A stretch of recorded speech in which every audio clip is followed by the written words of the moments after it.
Hello everyone, I'm Julie Webb and welcome to another edition of UC Tech Chat. I'm joined again today with Brian Ferguson.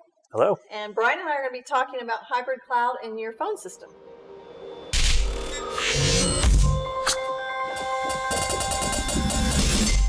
So Brian, I've seen a couple of definitions about when it comes to hybrid in the cloud. Mm-hmm. Can you maybe clear up some of the confusion around how that fits into a communication system? Sure. So with phone systems, it's a little bit different than one of the definitions, which is talking about the difference between or combining public and private cloud networks. So it's not that when you're talking about communication system.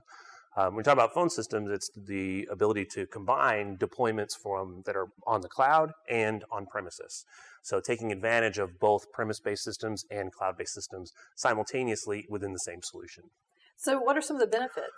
Sure. So the benefits of hybrid is that, again, you get to take advantage of both systems. So you have the benefits of cloud, which would give you easy deployments for multi-site. So a lot of these hybrid deployments are places that have lots of small locations where cloud deployment is really much easier to do. There's less equipment, and the work that it takes to get those things up is easier in the cloud than it is for an on-premise deployment. But then you also get to take advantage of the scalability of a premise-based system for a large corporate office.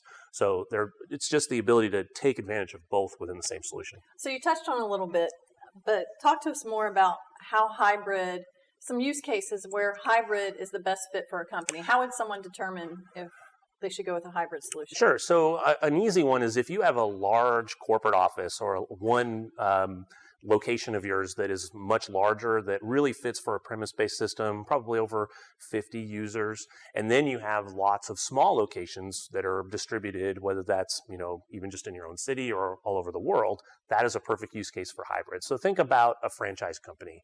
I'm a gas station and I have a corporate office that manages 100 different gas stations. Well, the corporate office would take advantage of the premise-based system, the scalability. I would probably want control over that system.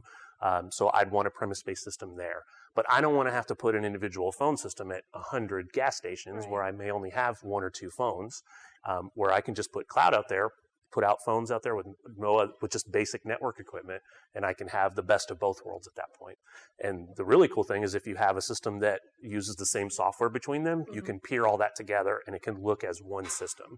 So you can 4-digit dial and chat and instant message and see status across location and all kinds of really cool things on top of just dialing each other. Well, that's very handy. Mm-hmm. So what are some of the pitfalls of a hybrid solution, and what, some of the people who are watching today, what are some of the questions they should ask about hybrid and if it's a good fit for them? Sure. So you want to make sure that the system that you're evaluating have that the same platform across location or across hybrid and prem.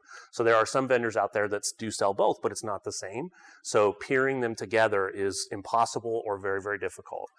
What you don't want is your users to have two different experiences. Your users that are cloud to have a different experience than your prem users. You don't want that. It's a nightmare from your IT standpoint because they have to manage two different systems. Having them all together can allow them to manage one system and provide the same user experience.